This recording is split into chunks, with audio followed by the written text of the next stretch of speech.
on Dr. Phil. She found flirty emails and much more. Glittered lip gloss, pink hair, a broken red fingernail. Is her husband a cheater? Do you think for a second this man was in bed with a woman and never laid a glove on her? No, I don't believe that. He says he's been faithful. You seem very smug about this whole thing. But she says he's full of it. You say you need to know you've been violated. You already know. You just don't want to own it. Let's do it. Have a good show, everybody. Here we go. This is a safe place to talk about hard things. Stand by, Dr. Phil. I'll try to be an emotional compass and point you in the right direction. In 5, 4. I am not giving up on you. Go, Dr. Phil.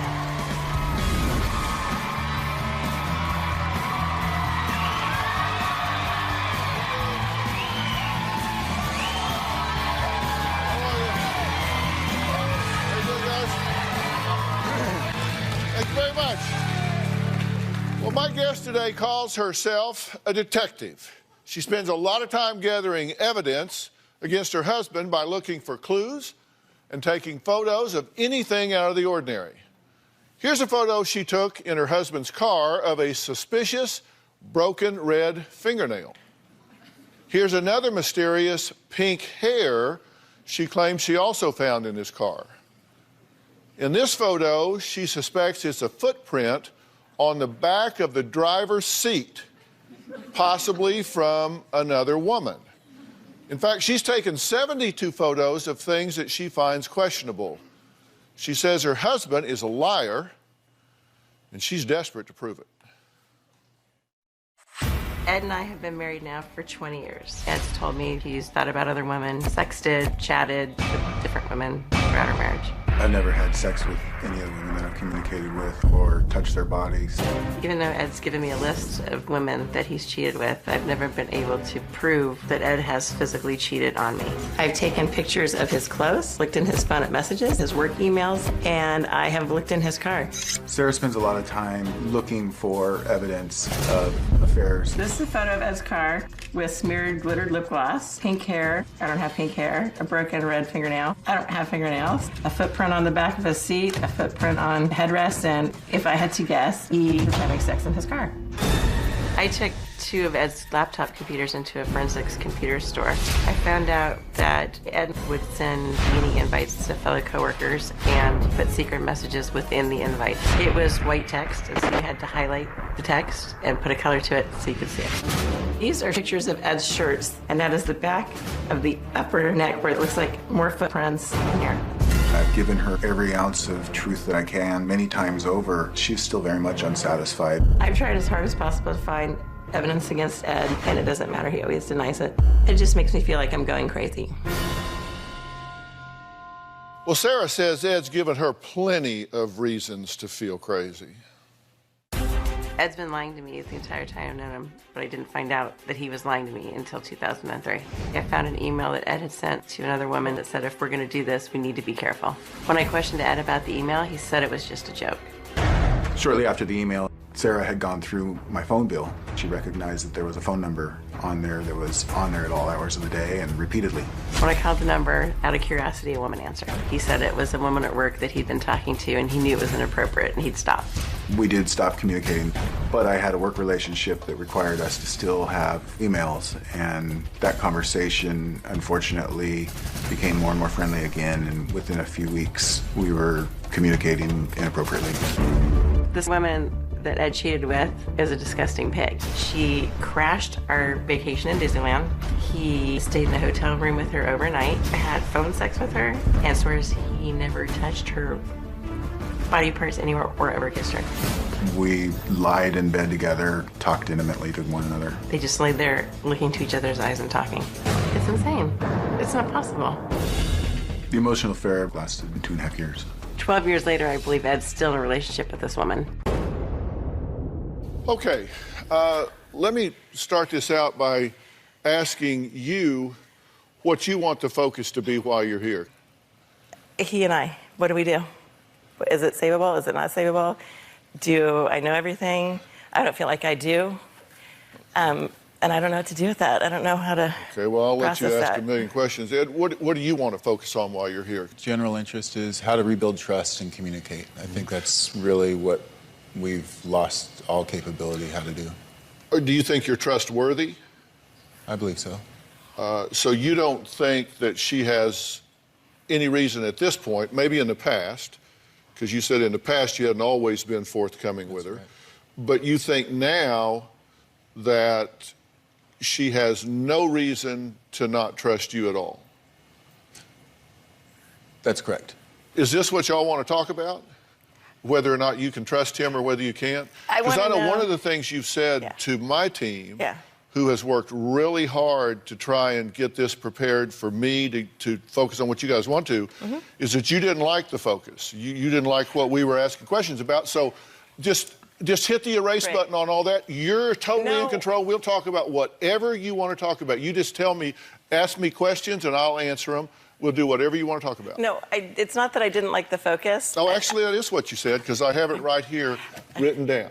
That is what you said. So, but that's okay. It is, but we'll just hit the erase button on that. We'll talk about what you want to talk about now. Truth, I don't think he's telling the truth. And I think I have huge trust issues. He's not the nicest person that he could be. He's pretty self-centered. I think that's why I said I didn't like the focus, because we were just looking at one piece of the prongs. And what piece was that? It was the sex addiction. The cheating and all? And it was like, okay, well, that is huge, because trust is a main thing, but... Yeah, well, we kind of got off on that tangent a little bit, because I got emails from you here. Help, please. Family of 4 being devastated by sex addict, lying husband. This one, desperate for help. My husband was diagnosed as a sex addict. He cheated. Desperate for help, please. Destroyed by lies and secret. My husband is a sex addict. He's been lying for 20 years. Still has not told me the truth. I'm pleading for your assistance. I'm at the end of my rope. It's a losing battle. Urgent, desperately need help. Everyone suffering but my husband. He's a sex addict. He's cheated on me our entire marriage. So we kind of got off on that tangent. Right, because I feel like trust is But you see why huge. That's the one prong. That's what you wrote about. Right. I wanted it to be the bigger picture, but I understand that you wanted... Okay. But Does that make sense? No, it doesn't, because I kind of feel like I know what I'm doing and what I need to focus on. But as I've said... do exactly what you're No, I've supposed said to I'm do. turning it over to you. I'm going to let you decide what we talk about. So your first question is, do I think he's trustworthy? Do I think that you're at a point where you can really believe him when he tells you that he is telling you the truth? Yeah. What are you pretending not to know? Do you think for a second that this man was in bed with a woman for... How long were you in bed with this woman? Overnight? 2.5, 3 hours. 2.5, 3 hours, but it was during the night? It was during the night. Okay, and your story is you laid in bed with her. Were you all naked? No. Okay, but you laid in bed with her for 3 hours? 2.5. Right. And never laid a glove on her? Towards the end, I did kiss her neck for 10 seconds, and that was the end of the night. Okay. All right. No, I don't believe that. Okay. There's a million things I don't believe. Okay, so you don't believe that? No. I'm sorry, I don't believe you. But I don't. I'm just telling you the truth. I wasn't there. I don't know. You might as well have slept with her, because you're going to get credit for it till the day you die. I mean, you understand that she's never going to believe that. It wasn't my hesitation. But here's the point. One of your questions is, you want me to help you determine whether or not he has cheated on you and been inappropriate, right? Yes, because I could tell you he has, okay, but he will deny it. Okay, but you... I'm sorry. You don't need him to tell you what you already know. Right, but this is where he argues that I'm crazy and that I'm damaged. And of course I don't believe him because I'm traumatized. And so I needed you to come on here and say, maybe I am crazy, maybe I am traumatized, or maybe I'm not. And that's what I need from you. You're not crazy, you are traumatized, and you don't need him to tell you that was not okay. Well, we need to take a quick break. Up next, a key piece of evidence that could prove Ed has been fishing for more than just compliments. We'll be right back.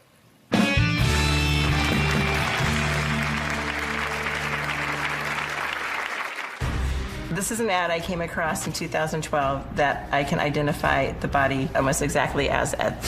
There's only been one ad that I posted on Craigslist. I think I've seen about 10 ads on Craigslist that could be Ed.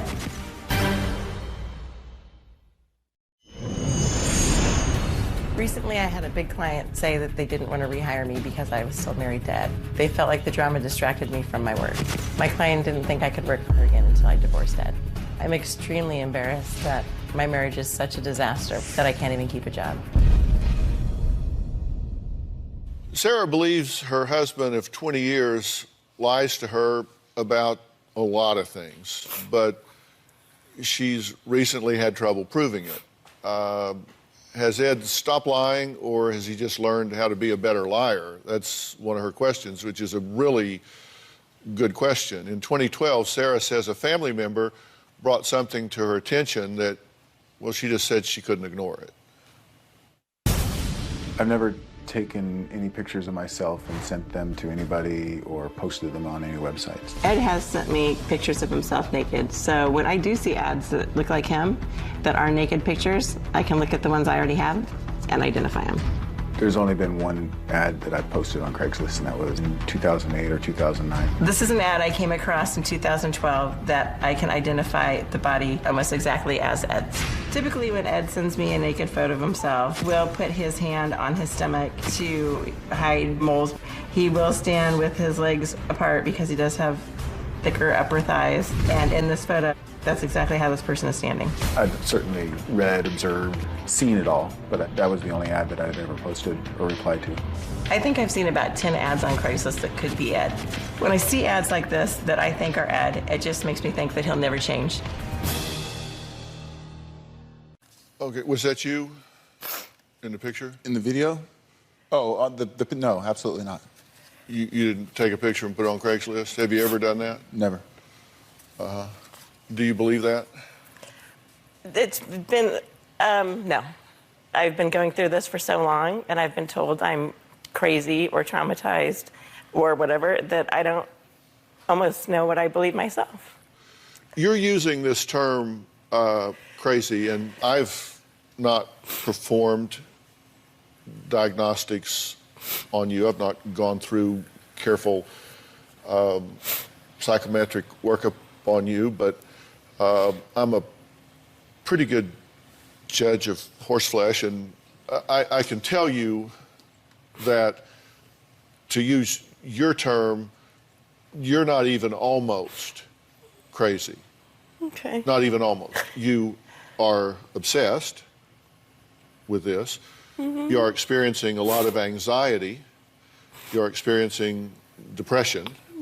I think about the only thing right now that would make you happy is to learn that you're correct. You almost need to know that he is doing all of these things, which would be bad news at one level, but good news at another, because it would mean that you aren't distorting reality so bad that you've spun off into the Netherlands. I'm always trying to figure out what's going on. Yeah, because when I say you're obsessed, you know what I mean by that. I mean, because you're like collecting souvenirs now. It's like a receipt here and a condom wrapper and plane ticket and all of that. Yeah. And you have a explanation for each one of these things, right? And you've given her an explanation for each one of these things. You've discussed them. Some of them are not explanations of fact. They are, I don't know, I presume, because they happened years and years ago. Certainly these receipts, they're mine, but this is a small sampling of everything we talked about. Was this yours? Yes. And because that looks like it's pretty fresh. I would challenge to find out if that serial number has any date stamp. I bet it's from 1991 era. Really, 91? That's the last condoms I ever recall acquiring, yes. I just, I've been married 38 years, so I hadn't seen one of those in a long time. So I don't know if they hold their luster for that long. But what was the significance? Why did you pull these particular receipts? So the way this works is through our whole marriage, we've been married 20 years. Whenever I approached him with something that I thought was suspicious, I got in return, until you can prove something, quit bothering me. So that made me have to collect what you call souvenirs. This is April of 06. So in 2012, when I knew I was going to confront him, I went through everything because I knew if I confronted him, anything that existed, he would throw away. So in a book in our nightstand I opened in 2012, and in the pages were all these receipts and that condom in one page. But do you really expect him to remember what he spent $9.98 that wasn't the question. Cents on in April of 06? That wasn't the question. The question was, why is there a condom wrapper in there? And that was just all together. So I just took a picture of all the stuff. I can't approach him without proof. So there's proof of something. What is it? What is that proof of in your mind? Well, we've been married 20 years. We don't use condoms. So there's a used condom. What's it from? Okay, but why do you need him to tell you? Because I don't want to feel like I jumped to a conclusion and we have 2 kids and we've been married 20 years. Okay, and I'm sorry. No. Is it okay if he was in bed in a hotel with this woman, whether he had sex or he didn't? No. No. What difference does it make what he said? You can't have a marriage with somebody who's not going to tell me the truth, the whole truth. Right. Okay. Right. Let's take a break. We've all heard about drug and gambling addictions, but what about sex addiction? Ed says he was diagnosed with it. Is this a real thing? We'll be right back.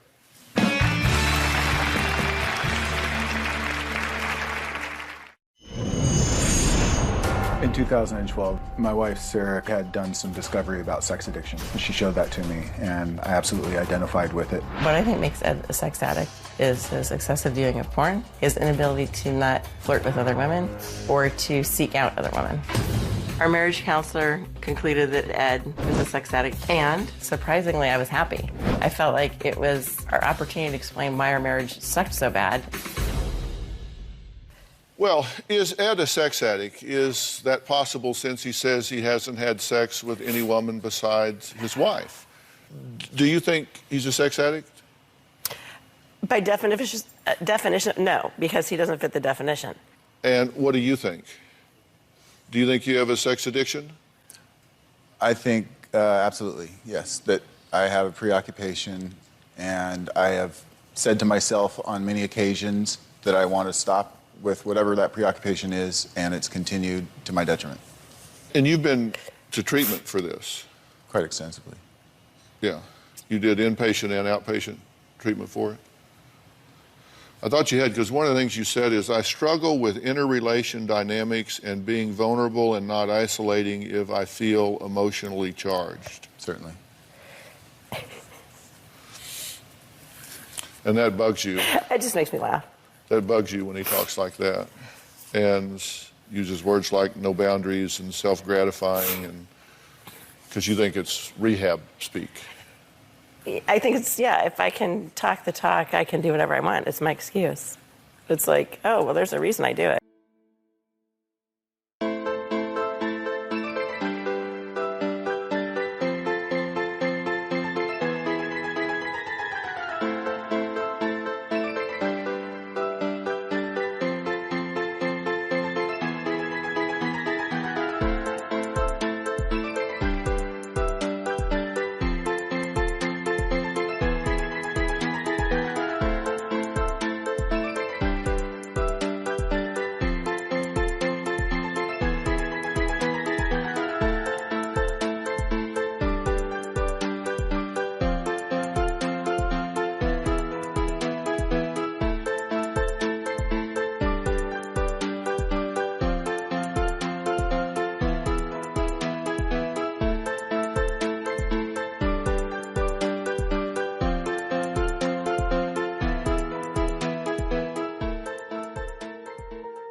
Swear I won't forget this, why do I regret this? In my mind reckless, thoughts are feeling endless. Sitting up I'm breathless, anxiety's infectious. I feel so defenseless, betrayed and embarrassed. I hate being open, I hate being broken. I feel like an ocean filled up with emotion. Anger ain't a potion, rub it on like lotion. I can feel it soaking, reopen, the scars have awoken. I can't move on till I let go. I feel so lost, never at home. Need to be strong, every breath hold. Cause I can't move on till I let go. I can't move on till I let go. I feel so lost, never at home. Need to be strong, every breath hold. Cause I can't move on till I let go.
How did the treatment go for you? I would say Did you that think it was successful? absolutely. Well, it's ongoing. Since I started 2.5, 3 years ago, I've learned a whole new way of thinking about myself and about relationships and about emotions and relationships. It's just not something that's ever been in my vernacular. It's actually been something that I've tried to stay away from, to not invest time or thought into. I just was happy-go-lucky. Mm-hmm. Experiencing what I've been through, what I've learned, has opened up all new colors in the spectrum for me. Right. How do you feel about your wife struggling with this pain and torment about whether or not she's in a dead-end street? Doesn't matter what you finish the sentence with. I feel terrible. Everything is a result of my past, and I feel terrible about it all. Have you been truthful with her historically about what's happened? Since the day that she confronted me, caught dead in a lie, that evening I sat down in our back porch and I tried to recollect anything I could, and 4 months later we went through the disclosure, and since that time it's always been a matter of anything and everything I can recollect, full disclosure. We're talking 10, 15 years ago events sometimes, and those are, I don't want to say hard to remember, but the sequence of events sometimes and the milestones are all I remember, and so it hasn't been consistent. Not that it's changed, it's just It's changed. I can't remember what happened first, this or that. Like I said earlier, I can't remember if that hotel event was before, between, or following any of the conversations we had had about her. So that's a lie. Do you think he's still talking to her now? I think he could be, yeah. You still talking to this woman? Absolutely not. Well, Sarah and Ed aren't the only ones riding this relationship roller coaster. We're going to talk to their oldest son when we come back.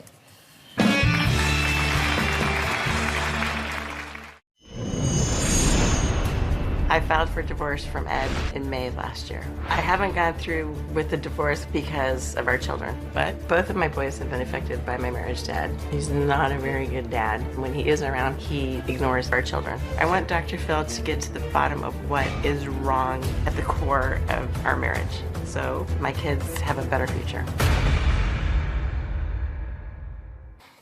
Well, Sarah and Ed admit the dysfunction and distrust in their marriage has taken over their lives.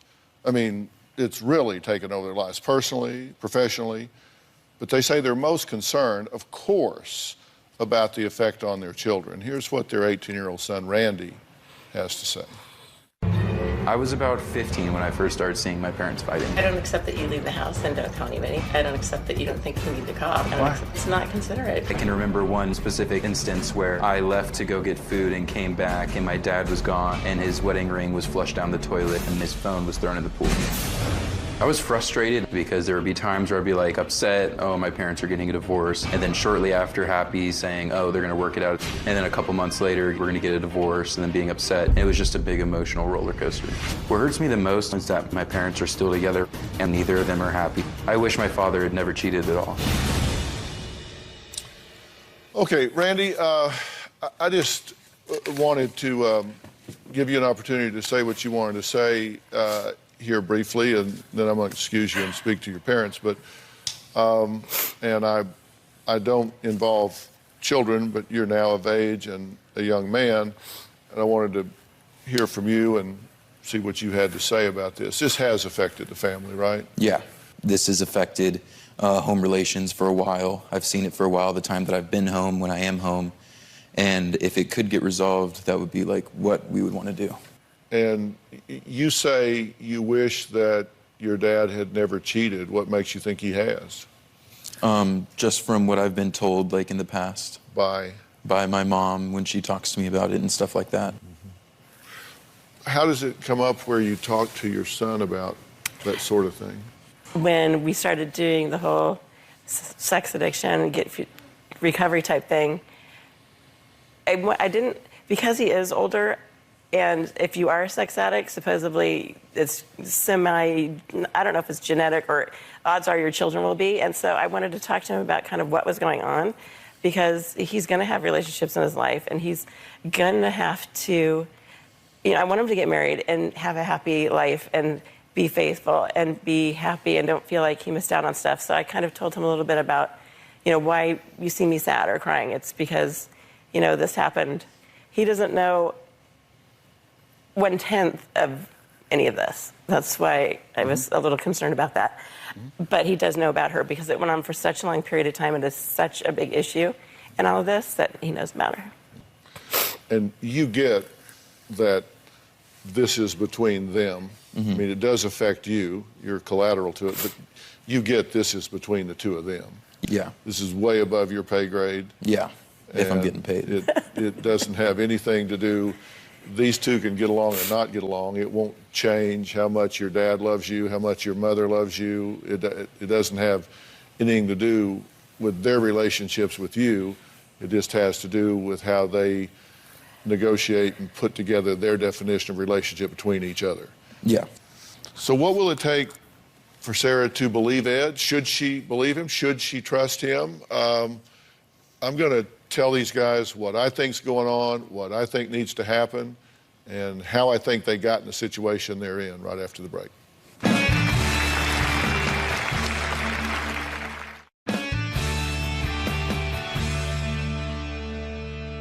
Look, I think the only thing that is going to give you peace is for him to tell you that the things you believe to be true are true. Anything short of that, you're not going to think he's telling you the truth. Well, and that's why he's offered, to take a lie detector test and to do all these things. And I've been like, do I want the marriage that has to take the lie detector test? But you don't believe him. No. And there's nothing he can say. You say you want to take a polygraph. What would you ask? What would you want to ask him on a polygraph? Have you ever had sexual contact with another woman since we've been married? And if he fails that, then I'm confirmed that I'm not crazy and I can move on. Okay. But he won't take that polygraph. I'd absolutely take it, and you're absolutely wrong. That Yeah, okay. So you have not had sexual contact with any woman other than your wife since the day you got married? 100% correct. Okay, there you go. Right. Do you think you have behaviors that are change-worthy? Certainly. Absolutely. Yeah, because you seem very smug and aloof about this whole thing, like you're just kind of tolerating the whole conversation. Because you don't seem very bought into her feelings about this at all. I'm absolutely bought in and invested. This has been 3 years of this. I understand what's going on, and I was just curious how you came to the interpretation that I'm being aloof. I haven't felt that I've been addressed very much. Floor's open. I'm not asking to be addressed. We just haven't spoken much. So I'm listening. I'm the floor's observing. been open for you to get in anytime you want in. That's what I mean. Your question is, do I have things that I can change? Absolutely. You know, there's a really old model that kind of describes this, the dynamic that goes on here. You get into these ego states, and it's really interesting. You know, you see people get into, like, the parent state. You look at them physically, they can be angry and impatient body language, finger pointing, patronizing. Then, like the child, for example, you get a lot of tantrums, whining, shrugging, teasing, and then you get into a relationship pattern. A healthy thing in a marriage is for people to engage adult to adult.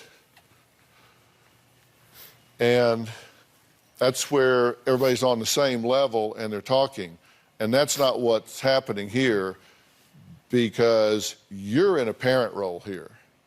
You're holding him to account all the time. You're questioning him. You're tracking him as though he's a child. And so then he has almost no choice but to engage back in this way. And so you wind up with a parent-child relationship in a romantic situation, in what should be an intimate relationship. That never works. You say you need information to know whether or not you've been violated. You already know you've been violated. You just don't want to own it. That's the piece that I'm stuck with, is why would I trust somebody who lies to me? Nobody would trust somebody who lies to you. You already know that he lies to you. Right. Right. But he swears he doesn't lie to me. But you already know that he does. Right. Honestly, that's why I wanted to come here, to have you look me in the face and say, you're okay. You're okay to think these things. You're not crazy. You're okay to think these things. You're not crazy. That's all I needed.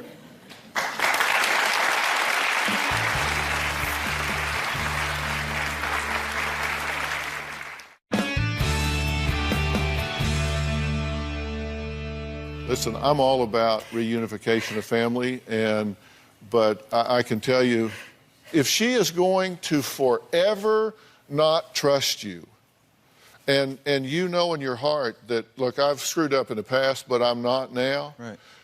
If this is a life sentence, you ought to run. You ought to not walk. You ought to run. If it's a life sentence, there's nothing you can ever do to vindicate yourself, then you ought to run. There's no certainty in life, right? I'm absolutely there. You say we got to break this cycle. I agree. Despite the parent-child relationship, there is a certain symbiotic need when you have that relationship. I can try and be the adult. We don't have a relationship then. I can't just leave my wife and family with the mess that I started. How about he's It's never not tried up to to deal with me. my trust? Then If you it's a need life to, sentence, we can agree that, but I'm not leaving. I'm not going to walk away. then you need to man up and plug in. Dude, I'm there. You need to man up and plug in. I asked you before to define what that meant, and I still don't know, because if I'm not doing it, I need to know. Drop all of the buzzwords and all of the rehab speak and look your wife in the eye and say, what can I do today to make your life better? I ran this off in the ditch. I'm going to do what it takes to get it back on the road. And if I have intimacy issues, if I'm scared, then that's what I mean, man up. I'm going to do whatever it takes to get real and be there with you, for you, by your side. 5 minutes ago, you told me to walk away from the life sentence. If this is a life sentence, if there is nothing you... Listen. She's told you it's not going to change for her. I told you I can't change the truth. Let me tell you, if there's nothing you can do, if she is never going to turn you loose, then you should walk away and both of you start over. You'll spend the rest of your life doing this? Absolutely not. You'll spend the rest of your life doing I don't want this? to spend another day doing this. I want to leave here and it be different. I don't ever want to feel like this again. Well, it's time to hit the reset button. And I went to. One way or the other. But it keeps it's like Groundhog's Day. It's just the same crap day after day and the same conversation and the same excuses and me. Then change it. And I try, but I feel like I try and then I hit this wall and then I get depressed and I don't get out of bed. That ain't about him. That's about you. It's totally about me because I can't deal with it anymore. You can. You got to realize one thing. You don't need him to be okay. Because you know what? If this doesn't work, you'll be okay. You know what? If you trust him and he jerks you around, you'll be okay. You got to know that, and then then you don't have to worry. As long as you're telling me I'm not crazy. Okay, I just don't want to be crazy. Look at me.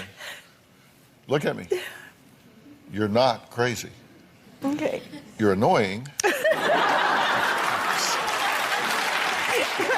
right. Coming up, a woman who started smoking when she was 14 and is now concerned her 14-year-old son will follow suit. Has her bad habit already rubbed off on him? We'll talk to her next.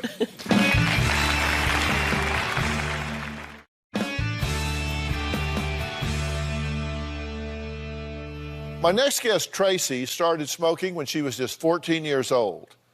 Now she's 43, has a 14-year-old son, and is worried the same smoking pattern will happen with him. Yet she still continues to smoke up to a pack a day. I've been smoking pretty much my whole life. I started when I was 14 years old when I hung out with a headbanger crowd, and I thought it was cool, and I looked older. They all smoked. So here we are. My son's 14, and he is in a band.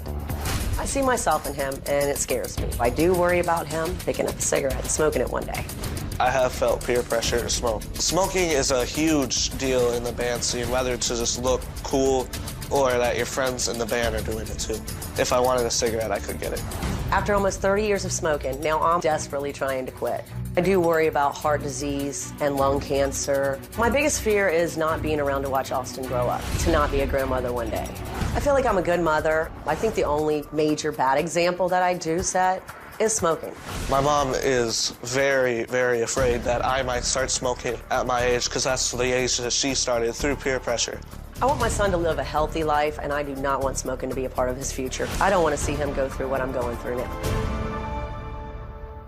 Well, Tracy is here, and her son Austin is in our audience. And also joining us is our good friend, Dr. Frida Lewis Hall, Chief Medical Officer of Pfizer. So welcome back. Thank you. Thank you. Always So great glad to to be see here. you. So, listen, you're still smoking, but you said you would quit smoking last week, right? After you took a trip? Yes, I went camping, and I told everyone I was going to quit smoking after my camping trip. Okay. Did you smoke right before the show? I did. Wow. So what's the deal? Well, I knew I was coming on the show to talk to you about quitting smoking, so. Yeah. And I needed a cigarette before I came on the show. Oh, no, that's not good. Now, there are some pretty startling statistics when it comes to smoking. Frida, fill us in here. So smoking obviously is just a huge health issue. In the United States, 480,000 people die of smoking-related illnesses per year. That's about 1 in 5 deaths being smoking-related. 9 out of 10 adult smokers tried cigarettes first by age 18. And to carry it further, roughly about a third of young people who start to smoke regularly before adulthood will eventually die from a smoking-related illness like lung cancer or heart disease. Now, you started at 14. Did you ever intend to become a regular smoker when you started? Not at all. When I started, I thought it was cool and I looked grown up, and I got addicted to it. And so here's the thing. Teens don't start smoking saying, oh, wow, okay, I'm going all the way with it. They think that it can be casual. It looks cool. They're in. Their friends are doing it. So they smoke cigarettes or e-cigarettes. And they think, well, I can just quit whenever I want to. But here's some other startling statistics. Some research has shown us that within only days of starting casual smoking, teens can begin to show the signs of addiction. And further, some teens actually begin to show signs of dependence within 1 day of first inhaling. 1 day? 1 day. Oh, wow. Now, this is your son, right? Yes. Okay, have you smoked at all, Austin? No, I've been offered a cigarette before by my friends, but I've used my best judgment and said no. Okay, so, all right. So, congratulations on that. You haven't gotten into the peer pressure, which is a big deal. And, look, the best way to prevent a teen from becoming a smoker is to prevent them from ever starting smoking. And as a mom, you're right to be concerned. I mean, you're right to be concerned. You've seen firsthand the effects of having a parent who smokes combined with peer pressure and how it can influence a child in a negative way, because you have been there, right? Mm-hmm. Well, I want to share something personal with you. We have something in common in this situation. My mother was a lifelong smoker. She started when she was a teen. And she, like you, was determined that I would not smoke, and I did not. I do not. Like him. But she was so busy saving me that she did not save herself. Like me. Like you. My mother died the summer of my freshman year of medical school, suddenly of a stroke. And she had tried many times to quit, but it's hard. And so I would like to encourage you to keep trying to quit. It's not unusual, in fact, it's average that someone who successfully quits smoking takes 6 to 9 tries before they finally succeed. I always felt that my mother was 1 or 2 tries from quitting. So I would like to encourage you to see your doctor and a specialist who can work on putting a quit plan together that's right for you, something that you could work with. And we know you already have support, someone who really wants this to happen and will work with you. And of course, there are resources that are available. You can get started with some of the ones that we have on gethealthystayhealthy.com. But I really want you to not have Austin be me later without his mom, doing all the things that you just said. No graduation from medical school, no marriage, no grandchildren, none of that. And you have a chance. Yes. Yeah, it's never too late. And knowing yourself, do you think you'll cave? Would you do better if you had professional help? Yes, for sure. Because if you need professional help, I will get you professional help if you will do this. Because let me tell you, that boy wants and deserves his mother to be in his life all the way. Okay? I'd like to thank all of my guests today, especially Dr. Frida Lewis Hall. For more information on today's show, you can visit drphil.com. We'll see you next time. Thanks so much. Thanks so much. Awesome. Good job, buddy. weekend.